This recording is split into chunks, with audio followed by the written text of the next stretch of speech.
வணக்கம், welcome to சமையலின் சுவை மேக்தே. இன்னைக்கு நாம தேங்காய் பால் சேர்க்காம காரப்பொடி ரசம், காரல் மீன் ரசம் எப்படி பண்ணுறதுன்னு பார்க்கலாம்.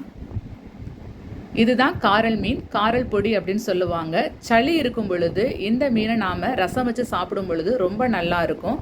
குழந்தைங்களுக்கு கண்டிப்பாக இதை வச்சு கொடுக்கலாம். காரம் இல்லாமல் ரொம்ப நல்ல டேஸ்ட்டாக இருக்கும். தேவையான பொருட்கள் 5 பல்லு பூண்டு தட்டி எடுத்துக்கோங்க, 2 பச்சை மிளகாய், 10 சின்ன வெங்காயம் தட்டி எடுத்துக்கோங்க, கொஞ்சம் கருவேப்பிலை. இந்த தக்காளி, சீரகம், மிளகு இது மூணையும் நாம் தனியாக அரைச்சி பேஸ்ட் பண்ணி எடுத்துக்கணும்.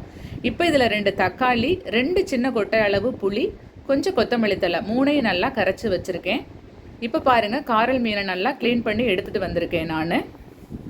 இப்போ நாம் அரைக்க வேண்டிய பொருளான சீரகம், மிளகு, தக்காளி மூணையும் நல்லா நைஸாக அரைச்சி எடுத்துக்கிறலாம். இப்போ அடுப்பில் ஒரு பாத்திரம் வச்சு 2 டீஸ்பூன் நல்லெண்ணெய் ஊற்றிக்கோங்க. எண்ணெய் நல்லா காஞ்சதுக்கு அப்புறமா 1 டீஸ்பூன் சோம்பு இதில் சேர்த்துக்கிறலாம். சோம்பு நல்லா பொரிய ஆரம்பிக்கவும் தட்டி வச்ச சின்ன வெங்காயம், கருவேப்பிலை சேர்த்துக்கலாம். எப்போவுமே எண்ணெயில் போடும் போது சிம்மில் வச்சு தள்ளியே போடுங்க.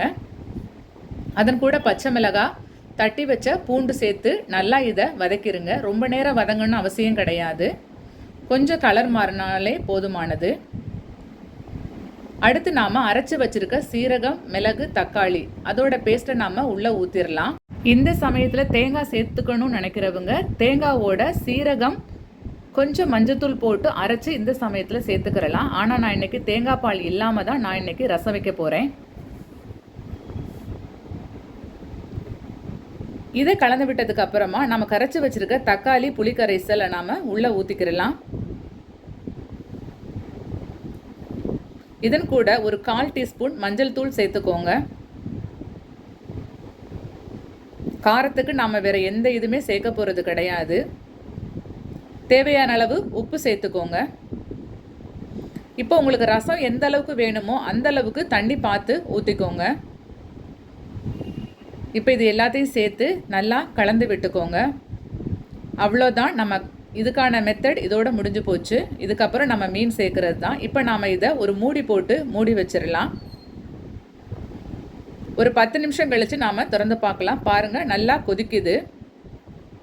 ஒரு 10 நிமிஷம் மட்டும் கொதிச்சா போதுமானது. இப்போ நாம் இதன் கூட மீன் சேர்க்க ஆரம்பிச்சிடலாம்.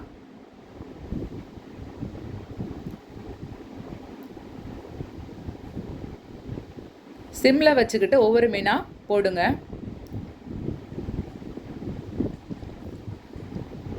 நண்டு ரசத்துக்கு பதிலாக ஒரு முறை இந்த மாதிரி காரப்பொடி ரசம் செஞ்சு கொடுத்து பாருங்கள். உங்களுக்கே இது ரொம்ப நல்லா பிடிக்கும். இந்த சாதத்தில் ஊற்றி சாப்பிடும் பொழுது சூப் சாதம் சாப்பிட்ற மாதிரி இருக்கும். சளிக்கு ரொம்ப நல்லா கேட்கும். குழந்தைங்க கண்டிப்பாக விரும்பி சாப்பிடுவாங்க. இப்போ தான் என்னோடய சேனலை பார்க்குறீங்கன்னா ஒரு சின்ன லைக் அண்ட் சப்ஸ்கிரைப் போட்டுருங்க. அவ்வளோதான். இப்போ நாம் இதை மூடி போட்டு மூடி வச்சிடலாம். ஒரு 5 நிமிஷம் மட்டும் நாம் இதை கொதிக்க விட்டால் போதும். ரொம்ப நேரம் கொதிக்க விடக்கூடாது. ரொம்ப நேரம் கொதிக்க விட்டிங்கன்னா மீன் உடஞ்சிடும். இப்போ பாருங்கள், 5 நிமிஷம் கழித்து நான் மீன் எடுத்து காட்டுறேன். அவ்வளோதான். இப்போ நாம் அடுப்பை ஆஃப் பண்ணிவிட்டு கொத்தமல்லி தழையை தூவ ஆரம்பிச்சிடலாம். அவ்வளோதாங்க, மணக்க மணக்க சுவையான அதே சமயம் ரொம்ப நல்ல ஹெல்த்தியான காரல் மீன், காரல் பொடி ரசம் ரெடி ஆயிடுச்சு. கண்டிப்பாக நீங்கள் வீட்டில் செய்து பார்த்துட்டு எப்படி இருக்குன்னு எனக்கு கமெண்ட் பண்ணுங்கள்.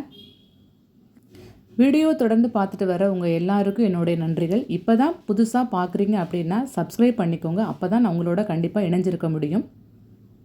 தேங்க்யூ.